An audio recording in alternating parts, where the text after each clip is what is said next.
Yeah, everybody. Thank you for joining.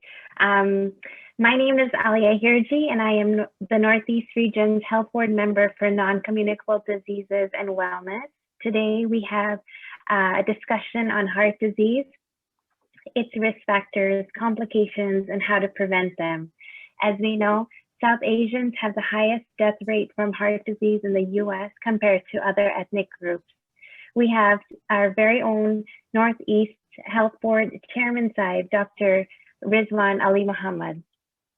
Dr. Alimohammad is an electrophysiologist, is board certified in cardiovascular disease, internal medicine, and clinical cardiac electrophysiology. He is also a fellow of the American College of Cardiology and the Heart Rhythm Society. He completed his internal medicine residency and cardiovascular disease fellowship at Albany Medical College in Albany, New York. He then completed his cardiac electrophysiology fellowship at Virginia Commonwealth University in Richmond, Virginia. Dr. Alimohammad is currently a clinical assistant professor at Albany Medical Center. He has participated in several devices related to clinical research trials and has published articles on various topics in cardiology and cardiac electrophysiology. Currently, he is serving as volunteer as chairman of Northeast Aga Khan Health Board. If I can kindly remind everybody to keep their microphones on mute, and if you have any questions, to please feel free to use a chat box, and Chairman Saib will answer your questions after the presentation. And there will also be a Q&A period at the end. Thank you so much, and you may begin. Thank you. Bismillahirrahmanirrahim. Pyari Madad, my dear Jamaati brothers and sisters. Today we are going to talk about non-communicable diseases, and particularly the heart disease, and emphasizing the Jamaat to see their doctors regularly. The important point here and the reason why we're having this conversation or discussion is we would like the Jamaat to understand that there are risk factors pertaining to non-communicable diseases that are very common and very preventable. And we will talk about that. High blood pressure, diabetes, cholesterol, diet, cigarette smoking, etc. So ज़रूरी है कि हम समझें ये एक serious condition है और हमें अपने doctors के पास बार-बार जाना चाहिए और regularly जाना चाहिए ताकि हम इन risk factors को देख सकें उन पे अमल कर सकें कि हमारी बीमारियां जो है वो ज़्यादा ना हो. So let's talk about particularly about cardiovascular disease.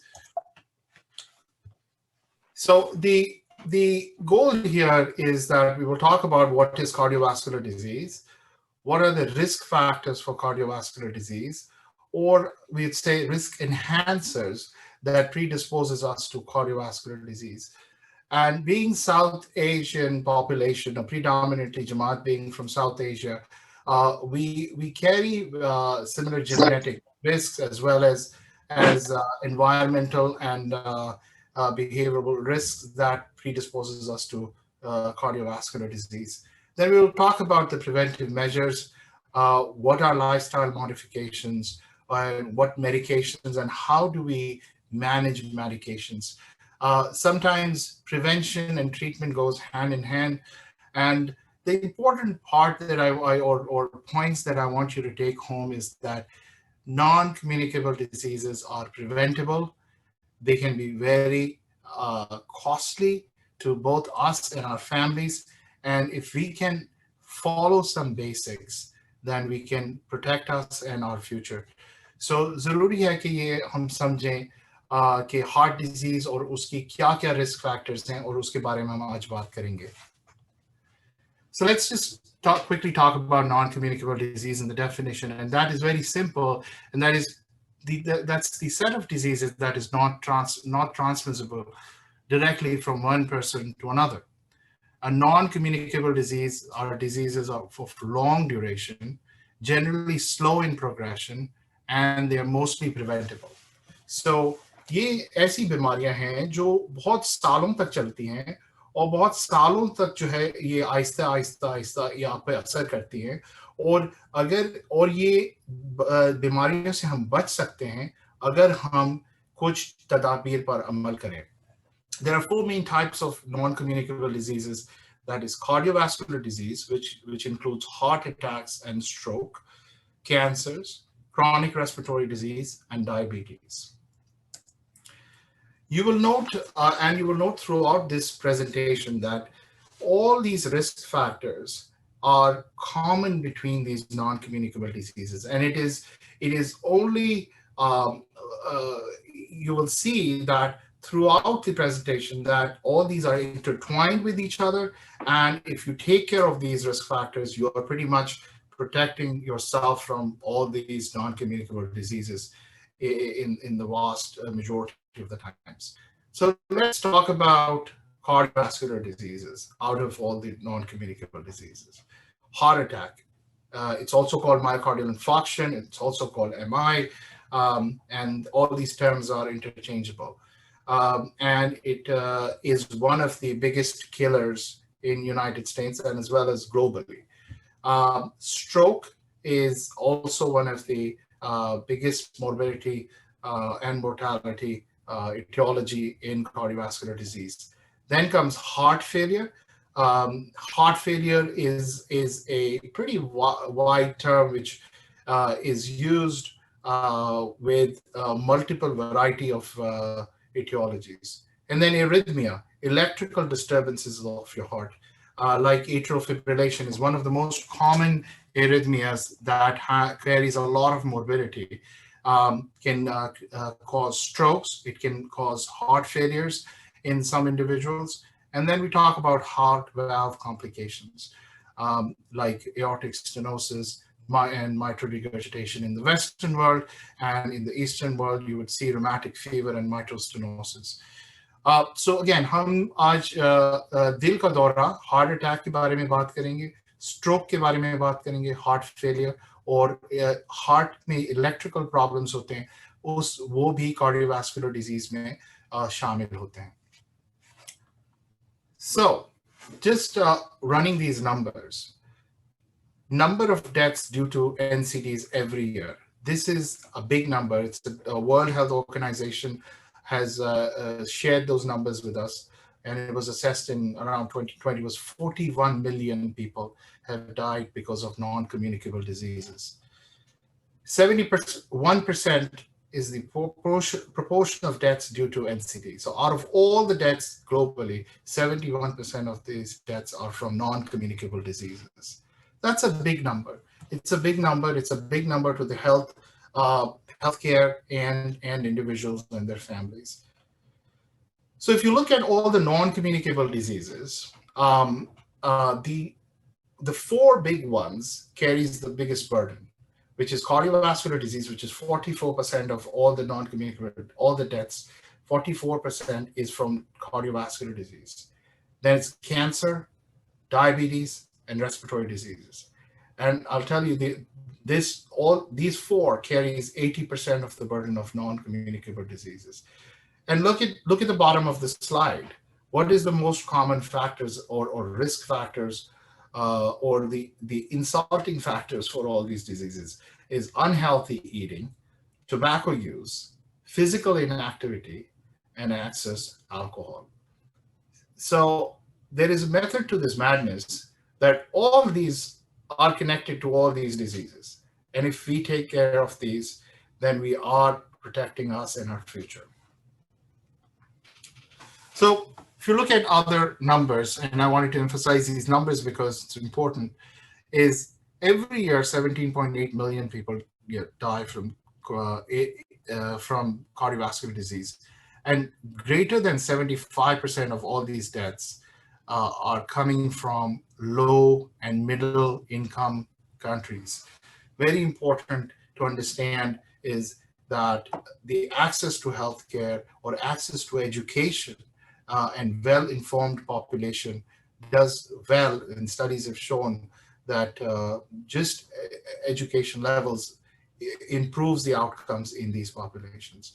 So again, we are very lucky that in our Jamaat, we all try to educate each other, and we try to help the Jamaat so that they are well informed, so they have that edge over other folks in population.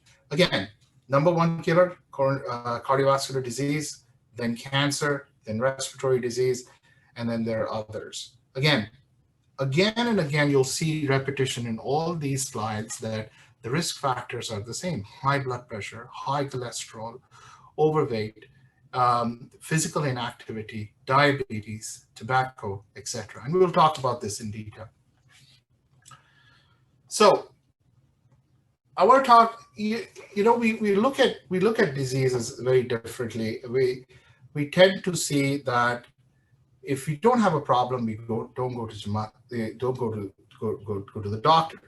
We only go to the doctor if we have a problem. We think that if we patch things, that's all we need. But you have to look at it both in human potential loss, as well as obviously human lives lost. And the many global forums have looked at the potential of human loss of human potential, and they looked at the number of years, which we call it disability adjusted life years. It was around 48%, one third of the year was lost in non-communicable diseases. So it does cost a lot of loss of potential, human potential. So that's why it's not only discussed in medical forums and medical journals and medical research, but we also talk about this in economic forums as well. So it carries a lot of burden economically, as well as healthcare worldwide. Let's talk about US, the numbers, right? Again, the leading causes of death in US, again, is heart disease, number one, then cancer, then respiratory diseases, and then stroke. The important take-home message here is that 1 in 3 people can be prevented. The deaths can be prevented. 33% deaths can be prevented in heart disease. Cancer, it's 20%. Stroke is 33%.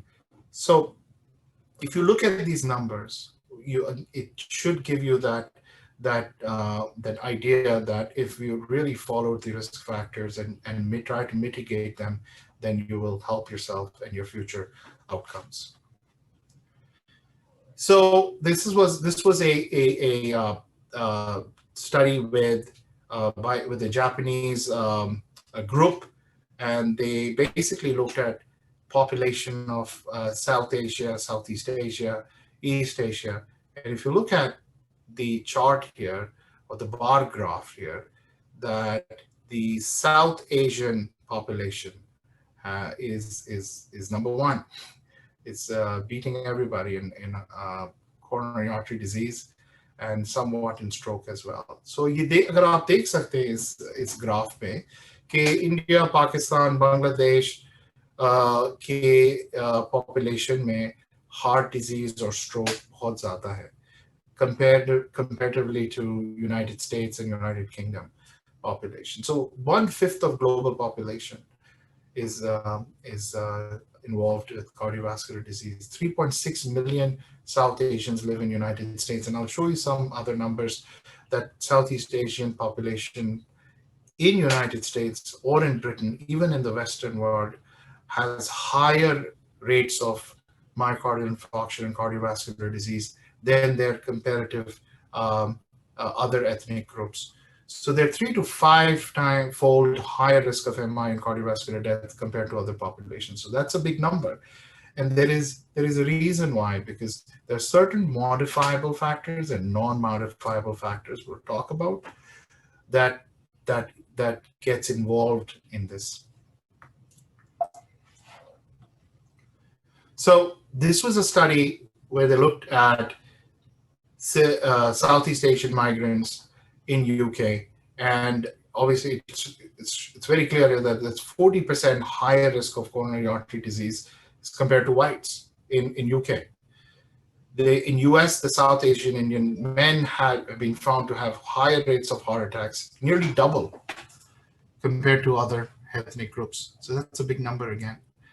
And studies comparing coronary artery disease risk factors amongst Indians living in India to immigrants in Britain highlighted that coronary artery disease and the risk factors were markedly higher among Indians who were living in Gujarat and Punjab versus in Britain. So again, it doesn't. The ones who migrated to the Western world, they had higher rates of coronary artery disease, and the reason behind that is globalization, urbanization, the way our diets have changed, the way we move, and the lack of physical activities that has happened to the population when they have moved or migrated to the West.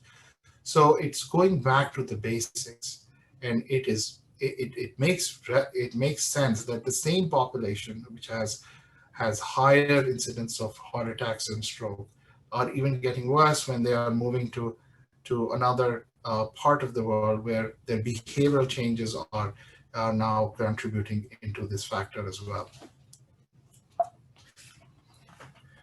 This was a study that was that looked at around 15,000 cases of MI versus 14,000 comparative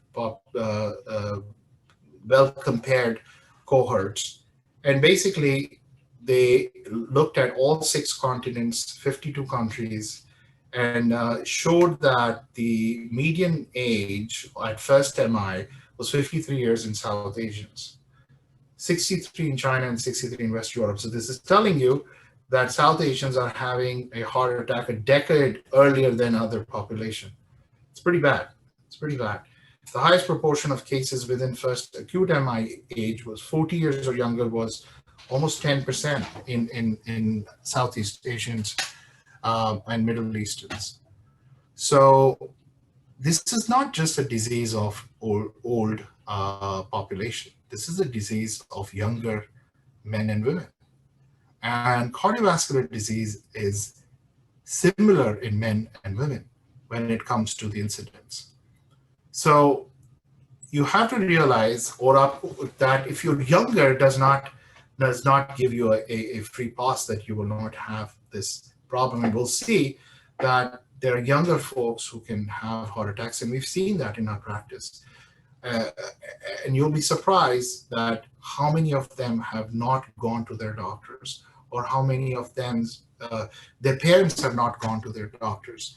So when you go to the doctors, you're not only protecting yourself, but you're also protecting your generations that's coming behind you. Because there are things that you can identify early. There are trends that you can identify early in your family that can help the rest of the family behind you. So important बात यहाँ देखने की है कि जब लोगों ने research की है तो इन्होंने देखा है कि ये बीमारी कार्डियोवैस्कुलर डिजीजेस सिर्फ यंग लोगों के लिए, ओल्ड पीपल के लिए नहीं, बट यंग लोगों के लिए भी है.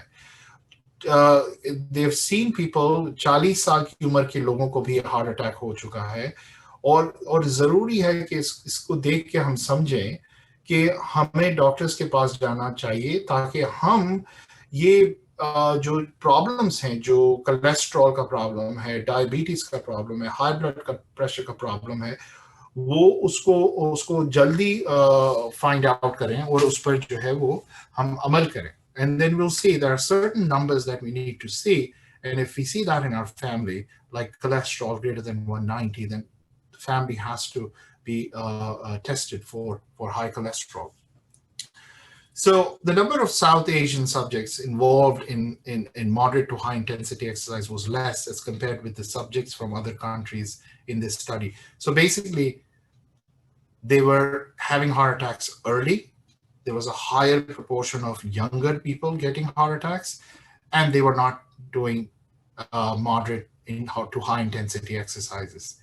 So please isko take home message ye hai कि हमारी Southeast population, Asian population में हमें heart attacks जल्दी होते हैं हमारे यंग लोगों को भी हार्ट अटैक्स होते हैं, और हमारे में ये देखा गया है कि हम एक्सरसाइज ज़्यादा करते नहीं। So ये सारी चीज़ें हमने चेंज करनी है. We have to change this. And again, I want to tell you that, you know, we have this notion, or we plan that it's going to be all or none phenomena. हम हमेशा सोचते हैं कि नहीं, बस अब मैंने बहुत एक्सरसाइज करनी है और मैंने सारा वेट लूज करना है और इस तरह से मैंने जो है सारा प्लान बनाना है. But I'll tell you that every single risk factor, if we try to mitigate little bit, if you quit smoking, if you exercise, I mean, we'll tell you what the recommendations are, but if you exercise um, a little more than you were, or start this program, it shows benefits in the long run, reducing salt, etc. So even if you take small steps, long run, it makes a huge difference. Let's talk about heart attack. How does that happen? Okay. So coronary artery disease is basically जिसे कहते हैं कि जो आपकी heart की, जो आपकी दिल की जो नसें हैं उसमें कोलेस्ट्रॉल जमा हो जाता है. It's a plaque. It's a plaque which is built up of walls of in the walls of the arteries that supplies the blood to the heart. And the plaque, it's a long duration. It's caused with cholesterol deposits as well as other materials that comes to the walls of the arteries. It takes a while for the plaque to happen. It doesn't happen overnight. We know that we start developing or depositing plaque very early in our teenagers. If the risk factors are bad and the behavioral factors are not right and diet is not right, it starts very earlier in our lives. So again, it's a long duration process, and this plaque buildup causes the inside of the arteries to narrow, and it restricts the blood flow to the rest of the heart, distal to where the narrowing is. And this whole process is called atherosclerosis. So आप देख रहे हैं ये नस जो आपकी arteries हैं उसमें कोलेस्ट्रॉल जमा होता है. It takes a little while, और जब ये पूरी तरह बंद हो जाती है तो आपको हार्ट अटैक होता है. अगर ये पूरी तरह बंद नहीं होती है तो आपको फिर भी जो है वो दिल का दुखाव होता है, जिससे हम एंजाइना कहते हैं. I'll show you the pictures. So our heart is a pump, and it is connected with network of arteries and network of pipes. And as I said, in the arteries, a long-standing cholesterol will start building plaque. Plaque is made of cholesterol, calcium, etc. When we look at the risk factors, high blood pressure or high cholesterol starts depositing and makes the plaque bigger and bigger. High blood pressures damages the arterial walls, and it starts attracting cholesterol to the places where there is damage. Similarly, smoking does the same thing, damages the walls of your artery, and cholesterol deposit happens. When this plaque pops or ruptures, it completely blocks the blood supply and you get a heart attack. If it happens, the same block happens in the brain, you get a stroke. Okay, so again, stroke is just like a heart attack, but it happens in the brain. So आपकी arteries अगर बंद हो जाएं तो आपको दिल का दौरा भी हो सकता है और आपको स्ट्रोक भी हो सकता है. ये दोनों चीजें एक ही किस्म की बीमारी की वजह से होती है, एक ही किस्म के प्रोसेस की वजह से होती है. So then you must have heard you must have heard angina. And what is angina? And people say, hey doc, I have angina. Yeah, mujhe angina hai. So when the arteries are not completely blocked, there is still blood flowing through those arteries. But the heart muscle is not getting enough blood, what it requires to function. And it's basically starving.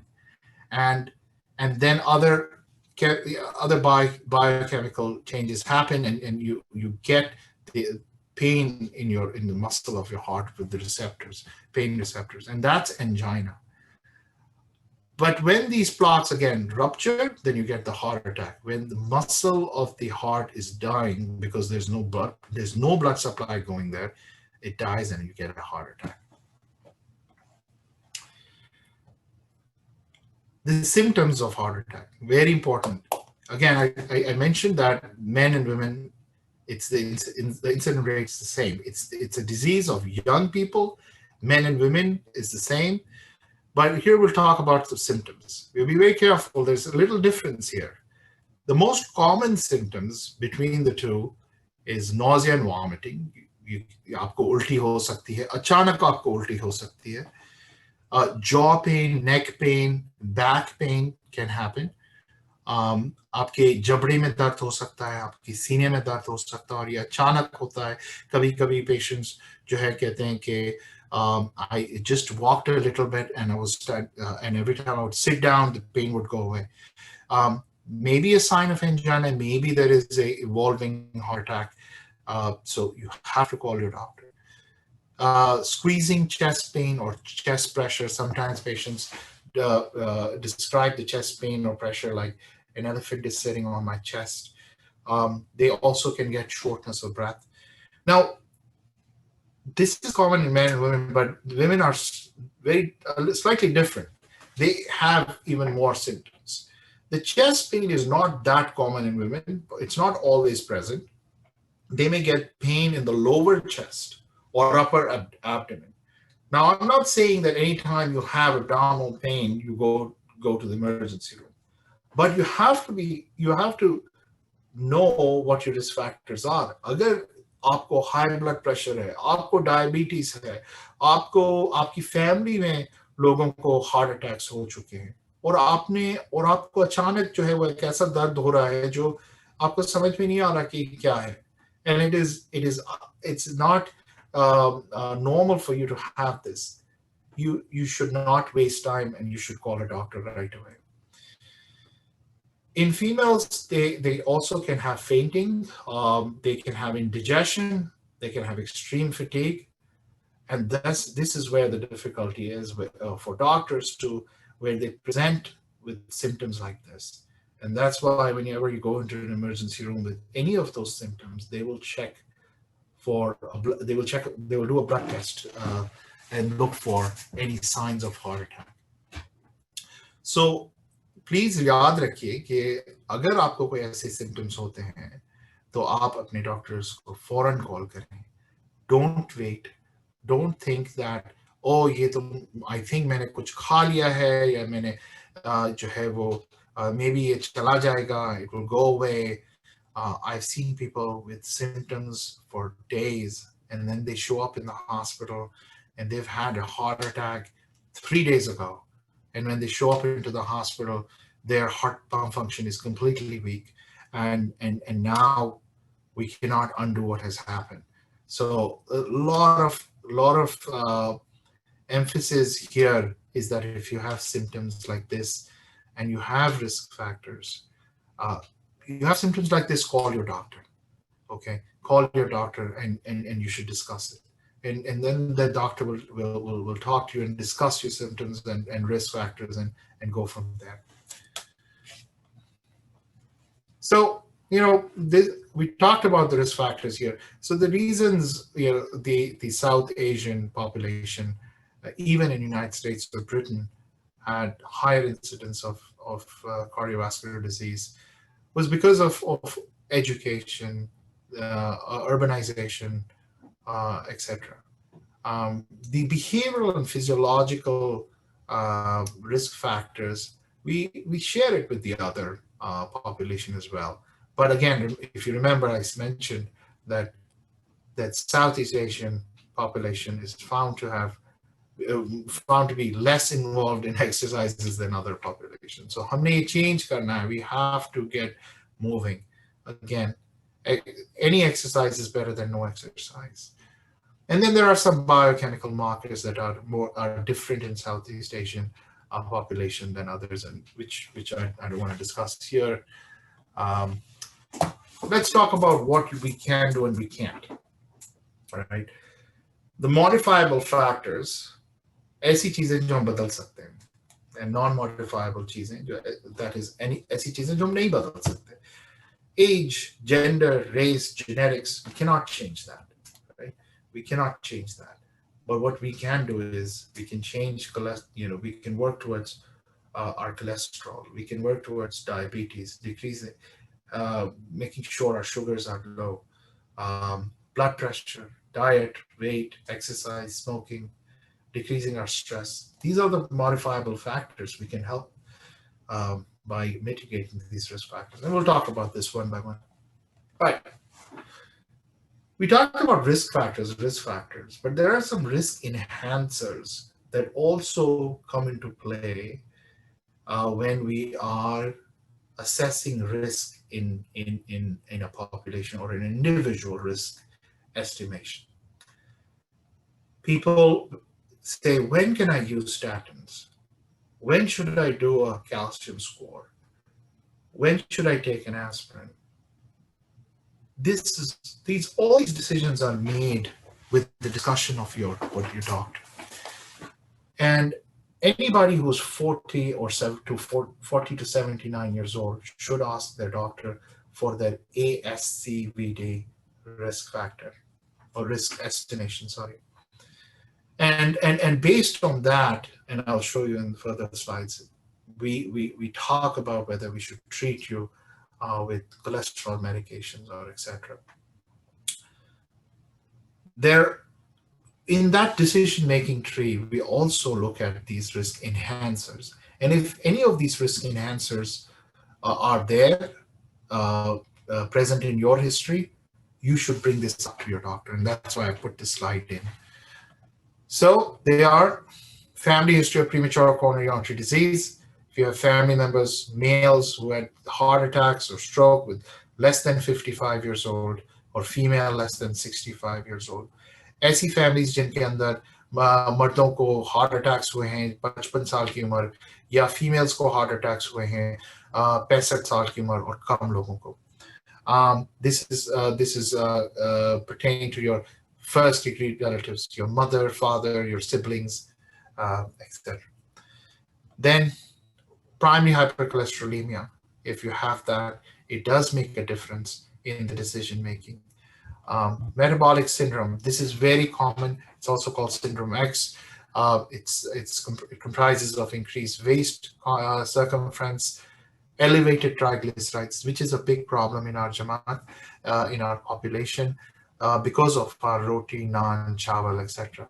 Right? We love those, but they're horrible for us in the sense that they increase our triglycerides.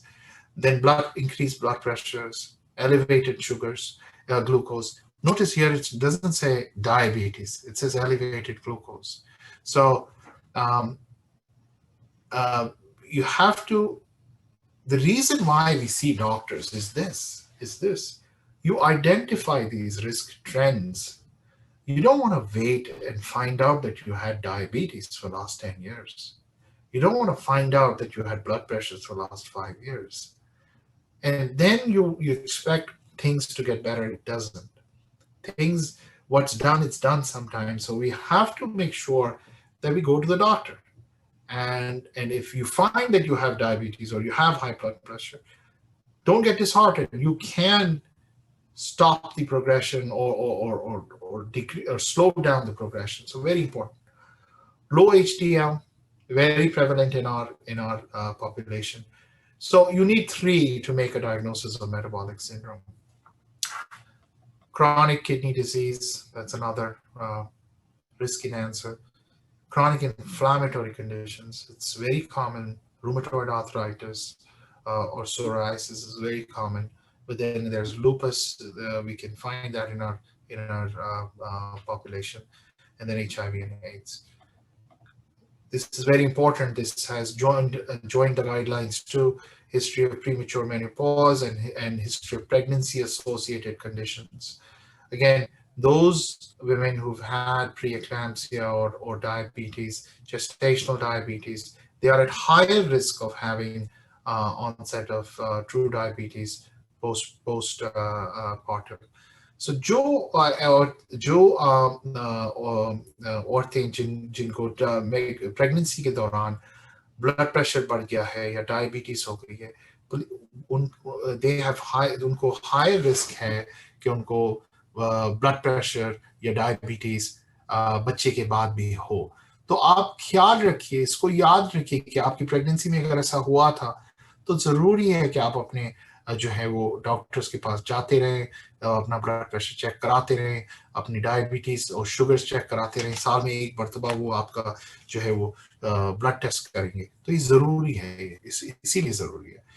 Another risk answer is Southeast Asian ancestry. We cannot change our parents. We cannot change our genetics. So it's one of them too. And then lipid biomarkers, C-reactive protein, elevated lipoproteins, etc. So when you go see a doctor and you're around 40 to 79 years old, they can do this risk estimator, and they come up with a score. It's in percentage. What is the percentage of having a cardiovascular event in the next 10 years? So if you're low risk and your numbers are 0 to less than 5%, we emphasize that you have good lifestyle. And if you have some markers like slightly elevated cholesterol, or then we'll tell you to do lifestyle modification. Lifestyle modification applies to everybody, regardless of where they are and who they are, right?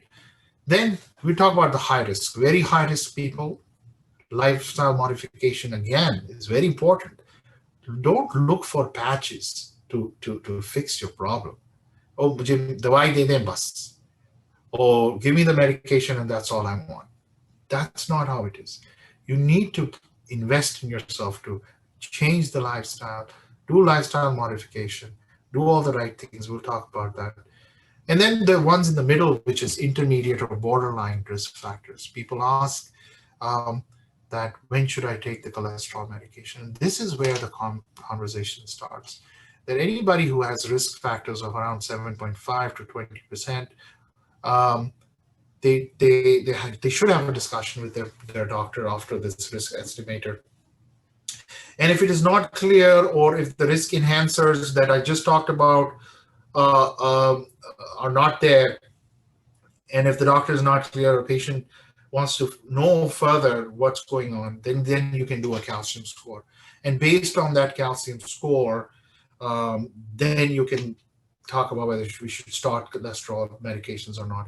And most of the times we tell the patients after discussions that if the cholesterol calcium score is significant, then they start the cholesterol medications.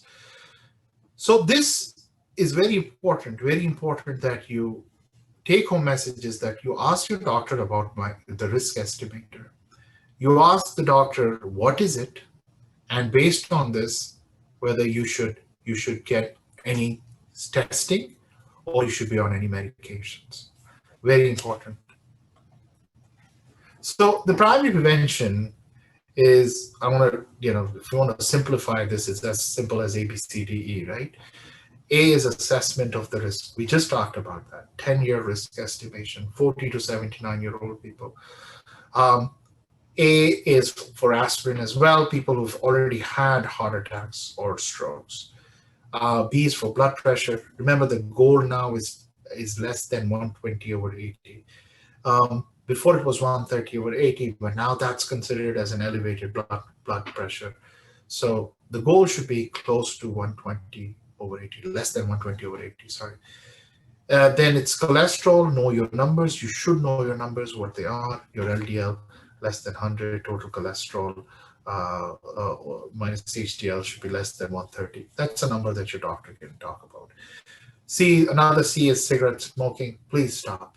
There's no how many cigarettes or how many gutkhas you can eat or how many vaping you can do. The new generation is doing vaping. Stop. Simply stop it. That's what Hazrat Muhammad's farmans were. Simply stop it. So I'm not quoting him, but in that essence. D is diet and weight management. D is also diabetes prevention, and exercise is exercise. So know these things, and you will decrease your risk of all non-communicable diseases. All non-communicable diseases. Let's see. Now let's talk about cholesterol. We all know there are different kinds of cholesterol, and some cholesterol comes from our food. Mostly comes in a good form and bad form, and we'll talk about it. What kind of fats have what kind of cholesterol? So there's LDL, there's a low LDL, which is the bad cholesterol, which is the cholesterol that builds up in the arteries, and then there is HDL, which is the good cholesterol, and also HDL is the cholesterol that cleans up the bad cholesterol from our body. This is the simplest way of describing it. And then there is triglycerides, mostly coming from our diet, and it is the common fat produced by our body, but it also comes from our diet. And it does not thickens the arteries like LDL does, but it also helps in the process. So the common foods that has good cholesterol is the fatty fishes and the oils that don't solidify at room temperature. Okay, so we talk about different oils and which oil is good for you, which one is not. Is ghee good for you or not? Absolutely not. It is an animal fat and it is not good for you. It is. Then nuts, diets full of nuts, dark chocolate, and beans and fruits and vegetables. Very important, fruits and vegetables and whole grains. Different types of diets in our diet, fats in our diet. The saturated fat is the one that is coming from the animals. It's in the meats, it's in the dairies, it's in the yolk of your egg. Some of the plant-based sources like coconut, and it is also considered to be harmful to us. So we are recommending that you avoid saturated fats. Trans fats are the ones which are partially hydrogenated fats, that the oils are slightly altered so that they can extend, their shelf life can be extended, and those are clearly not good for us, and you can find them in fast food, etc. So we absolutely avoid that. Absolutely avoid that. And then the good fats are the unsaturated fats, which are derived from vegetables and plants. It's comprised of your monosaturated fats like avocados, oils, nuts, etc. And remember, any oil that solidifies at room temperature is not good. So if you have to deep fry anything, I will say don't do it. But we get this question, which one we should use. I think for all cooking purposes, use as little as possible, but canola oil is a good form of oil. So look at your labels very closely. Look at your labels very closely. अपने fats जो हैं वो आपके saturated fats वो हैं जो animals में है, बीफ में है, फुल फैट डेयरी प्रोडक्ट्स में है, आपकी अंडे की जर्दी में है, एक्सेट्रा. तो उससे थोड़ा दूर रहिए. ऐसे ट्रांस फैट से दूर रहिए. और वो फैट्स जो अच्छे हैं, जो वेजिटेबल और प्लांट्स से आते हैं, नट्स से आते हैं, ऑलिव से आते हैं, और फैटी फिश जैसे सैल्मन से आते हैं, वो यूज करें. So when do we treat high cholesterol? Again, it depends on your risk factors. If you're a low risk person, according to the ASCVD, then we tell you to change your lifestyle, go for the lifestyle modification. It's the mainstay for all individuals, regardless of your risk factors, right? And the lifestyle modification is what? Exercise, weight loss, diabetes, and cessation of smoking. And if you have to treat somebody, then statin therapy is the number one or first line of therapy for all hyperlipidemias. And remember, I mentioned that why do we go to the doctor? अभी वापस मैं आपको बता रहा हूँ doctors के पास जाना जरूरी क्यों है, और वो रीजन है कि ये जो रिस्क फैक्टर्स हैं, they come to light if you go to the doctor earlier in the game, earlier in the process. And you don't want to be suffering from the disease for 10 years and then you decide to go to the doctor. So anytime if anybody's LDL is greater than 190, for age 20 to 75, they are treated with statins. They are treated with cholesterol medication. But there should be a red herring here, it should be an alarm going off here that you may have genetic predisposition to high cholesterol, and we call it FH or familial hypercholesterolemia. And if that is the case, then your family should be tested for this. So remember this number, LDL greater than 190. If any one of you have this number, that's a very high risk number, and it's considered to have it's associated with early cardiovascular disease. Diabetes is a terrible condition, and it also is associated with cardiovascular disease, obviously. And if you have diabetes and if you have high cholesterol, it should be treated, regardless of what your ASCVD score is, which is the risk factor. Even if you're low risk but you have diabetes now, you should be treated. So even if you're borderline and not intermediate and you don't have other risk enhancers, diabetics should be treated. And again, if the intermediate risk patients, if they're not sure what's going on, then they can do a calcium score. And this is where the calcium score is important, where knowing this calcium score would help us whether we have a risk marker or a disease marker. And then your doctor would decide and go forward with therapy. Let's talk about hypertension. We all know hypertension, high blood pressure, जब हमारा pressure बढ़ जाता है. So high pressure दूसरे organs को भी affect करता है. और long-term high blood pressure से आपके दूसरी conditions होती हैं जो we'll talk about. Again, I mentioned high blood pressure can cause a lot of changes in your heart. Okay, it can cause myocardial infarction, heart attack होता है जिससे. It can cause your muscle to work really hard over the years, and heart being a muscle, your muscle can get really thick, and the function or the elasticity of the heart goes down in long term. Hypertension can also make the heart weak, which we call congestive heart failure in some individuals. High blood pressure, if it is present for long term, it can affect the kidneys. You can have kidney failure. Kidneys filtering abilities go down. And how do we detect that? Not only we detect this by numbers changing, obviously, in your blood work, but we also, doctors would check your urine and see that there is urine protein now coming into your urine. There's a sign that the kidney function is, or filtration capacity or efficiency is going down. In simpler words, I'm trying to explain. Then there is peripheral vascular disease. Remember I said that cardiovascular disease is a network of piping. So anything that is coming away from the heart can be affected by these risk factors.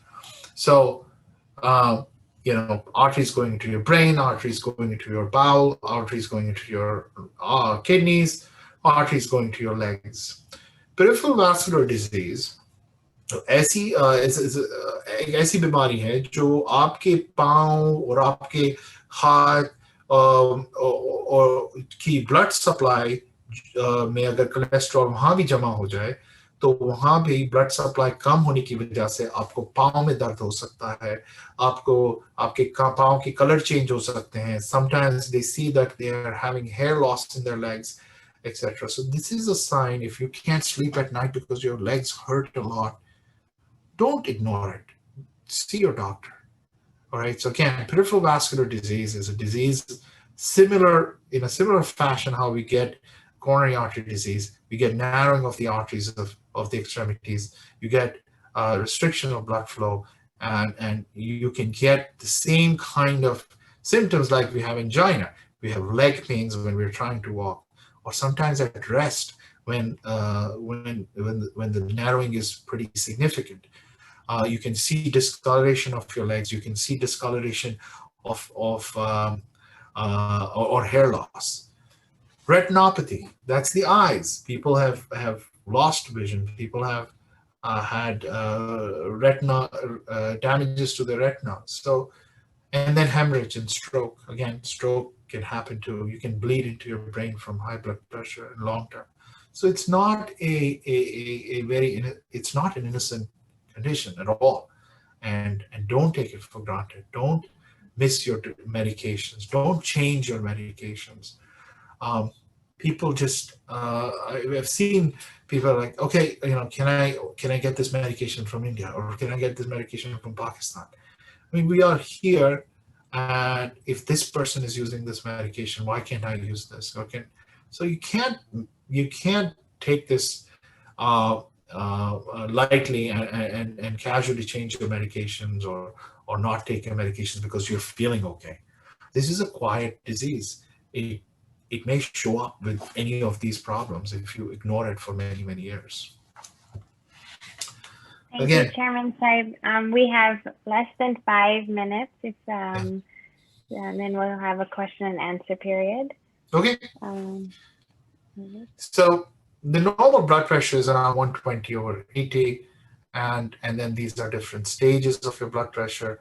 And if they're going in stage 1 and stage 2, then we discuss with the doctors, and we can talk about therapies in this in high blood pressure patients. Again, the non-pharmacological interventions, weight loss helps. Any 1 millimeter of 1 kilogram loss can lose 1 millimeter mercury of blood pressure. DASH diet has been shown to be the best non-pharmacological intervention to lose some degree of your blood pressure. Decreasing your sodium intake is very important. Less than 1,500 milligrams of sodium is recommended. But even in people who are doing high salt diets, decrease your salt to 1,000 milligrams per day, and you will see the effects of that. Taking potassium, increasing your exercise, and decreasing your alcohol would help in this regards. So again, don't mess with your medications. Apni medications, doctor jo prescribe karta hai, wohi lein. Don't change it. Don't compare your medications to others, because they may have other conditions. They may have kidney issues that may not be conducive for your health. So just because another person with high blood pressure is taking this medication does not make you a candidate for that. So please take it as prescribed, and don't stop your medications because you're feeling good. Diabetes, silent killer. I'm going to try to quickly go through this as efficiently as I can. Sorry, I talked a little longer than I was expecting. There's type 1 and type 2 diabetes. The biggest one that we see is the type 2 diabetes, and it is mostly from the risk factors that we and behavioral reasons, diet, lack of exercise, etc. It is preventable, type 2 diabetes, by basically changing our activities, eating a healthy diet, moderate physical activities, and we'll talk about that. Again, I want you to remember, if you had diabetes during your pregnancy, please do not ignore that fact. Go back to your doctor, get yourself checked every year, see your doctor every year, your primary care doctor. What are the symptoms of diabetes? You drink, you're thirsty all the time, you are urinating all the time, you're going to the bathroom all the time, your eyesights are blurry, you sometimes eat and you still feel that you've not eaten enough, you're having a lot of infections, It happens in females a lot. In women, you have repeated UTIs. It's a sign that maybe you have diabetes. In some folks, they lose weight and they're exhausted all the time. Again, diabetes is a silent killer that is associated with reduced longevity, and it is anybody who's diabetic has 2 to 3 times higher risk of heart disease and stroke, and most of the diabetics die from heart attacks. This is all preventable. Southeast Asian in United States have higher incidences of diabetes than any other population. Again, it all comes down to the same thing, that we are at higher risk for cardiovascular disease. Well, we talked about all of this, and again, as I said in the beginning, that everything is interrelated. The same diabetes is causing the same kind of conditions as high blood pressure and cholesterol. So here we are: heart attack, stroke, peripheral vascular disease, eye disease, kidney issues, all are preventable. All are preventable. What do we do with diabetes? Weight loss, exercise, diet control. And if it is out of control, then obviously you're going to get on medications and some insulin. And manage your other cardiovascular risk factors: hypertension, cholesterol, etc. Well, diet recommendations: vegetables, fruits, nuts, whole grains, fish. Eat less beef, please. Replacement of your saturated fats with dietary monosaturated fats. I showed you the pictures. Reduce your sodium, again, 1,500 milligrams, but if you're eating a normal, even decreasing 1,000 to 1,000 milligrams a day makes a huge difference in your blood pressure. Okay. Reasonable changes in intake of processed meat. Do not do that. Refined carbohydrates, avoid that. Sweetened beverages, avoid that.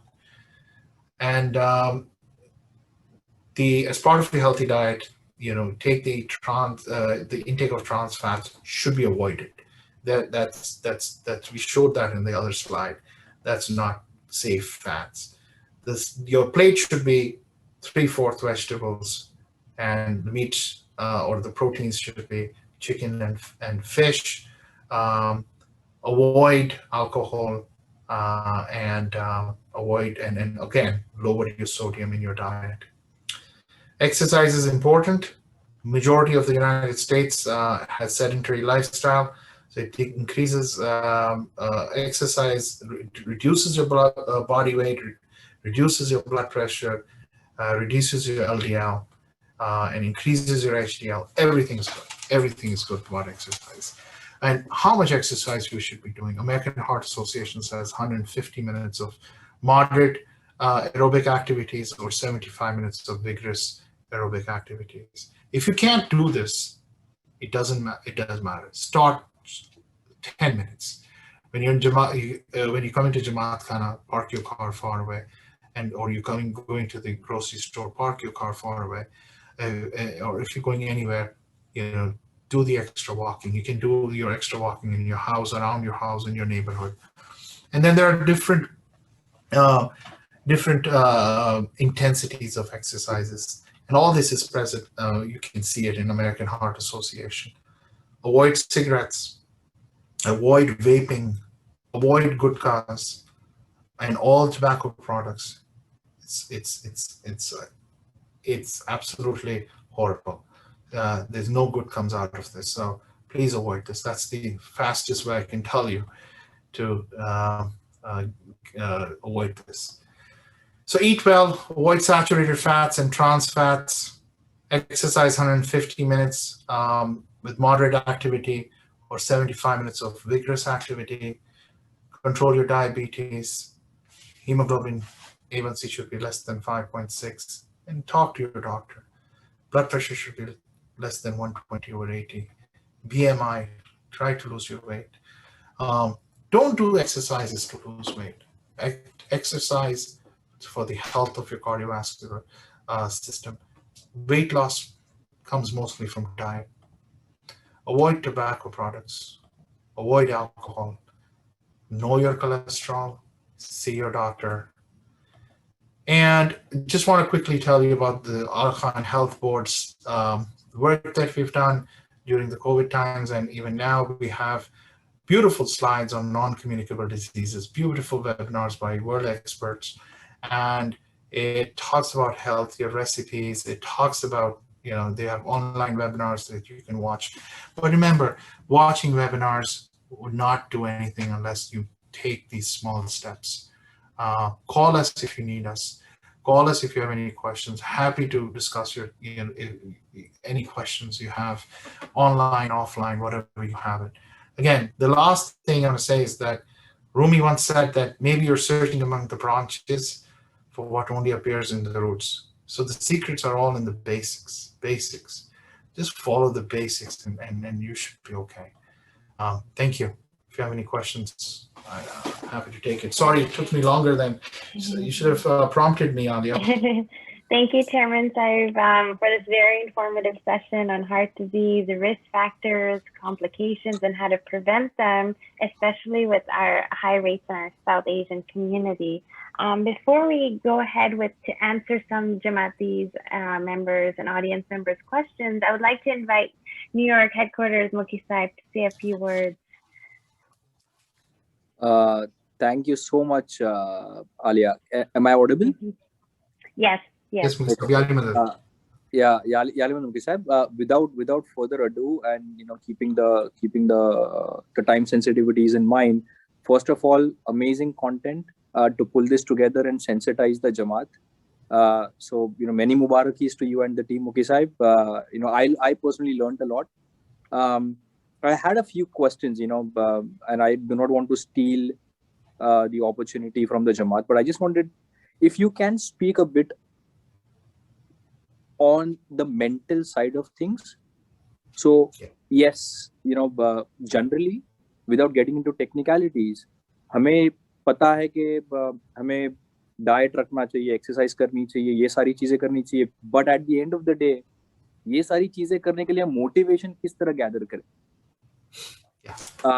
What are some of the tools that you would recommend, Muki Saib? Like, for example, I think a lot of the Jamaat that is on the call right now are majority are I would say the older adults or the seniors हमारे जो Jamaat के हैं. तो क्या tools हम के बार-बार remind कराने के लिए कि okay, you know what, अब मुझे उठना है, अब मुझे exercise करना है, अब मुझे अपने खाने को monitor करना है. Some of the tools that you can recommend, some of the other mental exercises, right? Like practicing gratitude, for example. So if you can talk about that side of things, Muki Saib, एक वो चीज I just wanted to point out. दूसरी चीज मुझे ये highlight करनी थी, if you can speak about this, Muki Saib, that खुदा न खास, if one of our Jamaati members does land up into a situation के उसको stroke हो गया है या उसको heart attack हो गया या symptoms है, right? So from an insurance, from a paperwork standpoint, उनकी क्या तैयारी रहनी चाहिए, क्या रणनीति होनी चाहिए, so that we are not thinking about, when we land up in a hospital, we are not thinking about, that's the last thing that we should be worrying about. And last but not the least, अगर doctor वो time पर नहीं मिला, if someone is not picking up, can the Jamaat call the access helpline? There are no doctors on the access helpline, but Jamaat को एक moral support मिल जाता है, right? Once they call the access helpline. So I just had these points, Muki Saib, and if you can, briefly speak about this, that will be very helpful. Yeah. Thank you, Muki Saib. The most difficult part of this, of all your questions, is one is the mental part of it, which is where do you find the motivation? I quickly say that I started with this talk with that Hazim Mom has told us to take care of ourselves and go see our doctor. So that's one motivation. कि हमें जो है वो हाजिर माम के फरमान पे अमल करते हुए हमें अपने डॉक्टर्स के पास जाएं, डॉक्टर्स के साथ डिस्कस करें. But besides that, I think we need to find a way to celebrate small successes, small achievements. Again, don't have all or none phenomena in your life. Okay, मैंने अब 50 pound loose करना है और बस even if you lost 2 pounds, celebrate it. Don't celebrate it by going out to eat, but celebrate that you lost 2 pounds, and find happiness in small successes, and builds up a big, and helps you in achieving bigger goals. Tools that we talk about, that how can you help? Checking your weight every day, uh, uh, registering what you're eating every day, and having accountability. And I didn't say that because we try to go a little faster in the end, is very important. Um, uh, we like Choices for Health that our health board conducted, where we are encouraging the team members to register what they're eating. Uh, it gives you that accountability that you're doing this. Then there are many tools that you can use on your app, like Noom. It's very famous, where people are using that as an accountability, as a registering what they're eating. And again, we have resources in the Jamaat where there are nutritionists in the Jamaat, dietitians in the Jamaat who can help you, or come to our Khan Health Board, and we can help you with your diet and give you recommendations of your diet. And if you don't have a phone, you can write it in a small diary what you eat. But doing that helps you. The third part of your question is what are the resources that you should be ready? This is a very good question, Mukisab, and that is, we all should strive to get a proper insurance.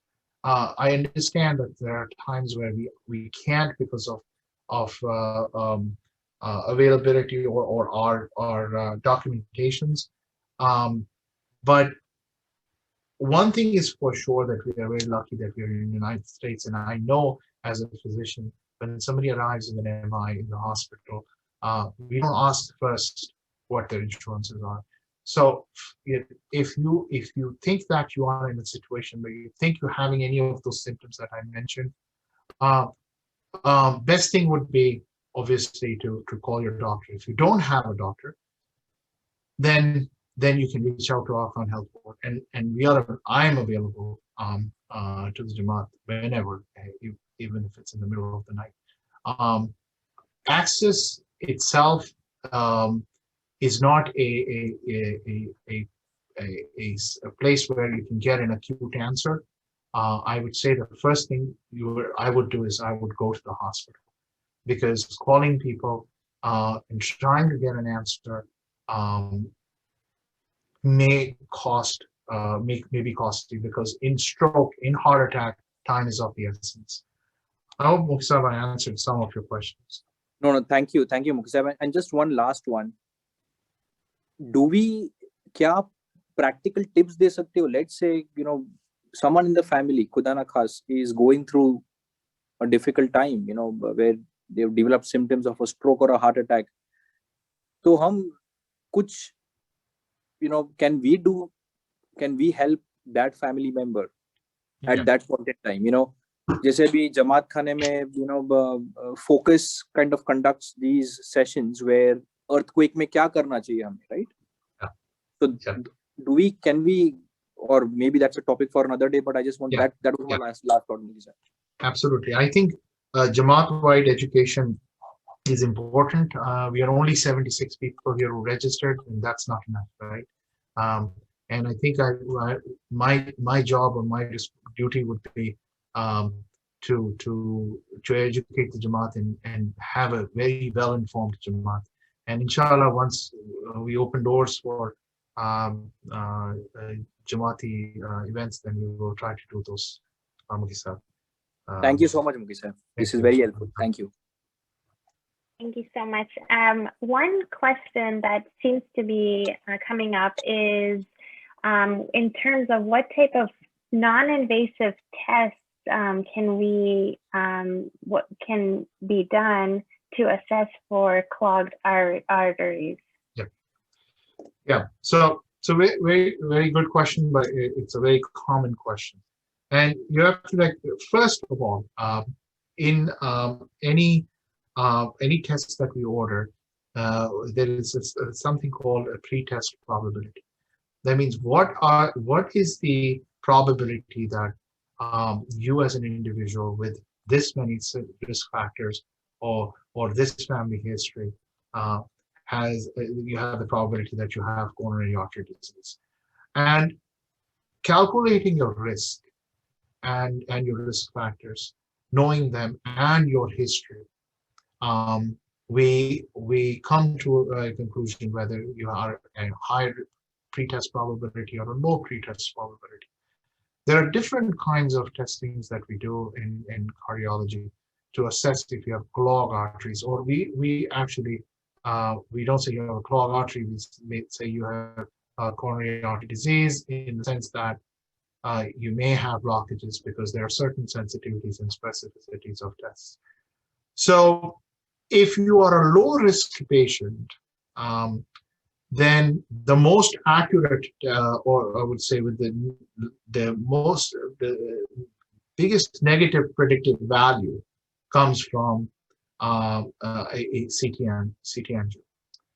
And if you are a high risk patient with high risks, then the most predictive value comes from a PET scan, a stress test.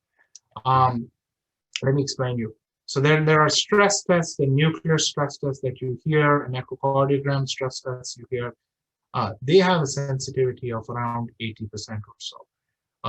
But then if you are somebody who's an intermediate category with risk factors and history is concerned, and if we did a PET scan or CT angio, you would have different possibilities coming from there. So what we do is, with somebody with a low risk who's having the symptoms of chest pain or heart disease, doing a CT angio, and if it is negative, gives us a lot of confidence that that person does not have coronary artery disease. On the other hand, if we did the same thing with a high-risk patient with high blood pressure, diabetes, hypertension, smoking, if we did CT angio, there will be a lot of information that would be misleading.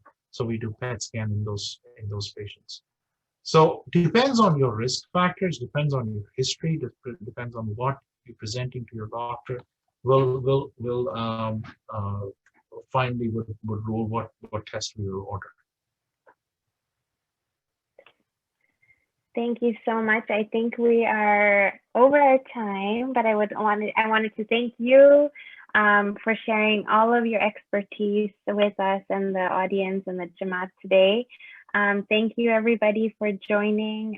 If you have any questions for the health board team or Chairman Syed Rizwan, please email akhbnortheast@gmail.com. I have placed the email in the chat box. Feel free to email us anytime. And inshallah, have a wonderful night and see you soon. Thank you. Yali Madad.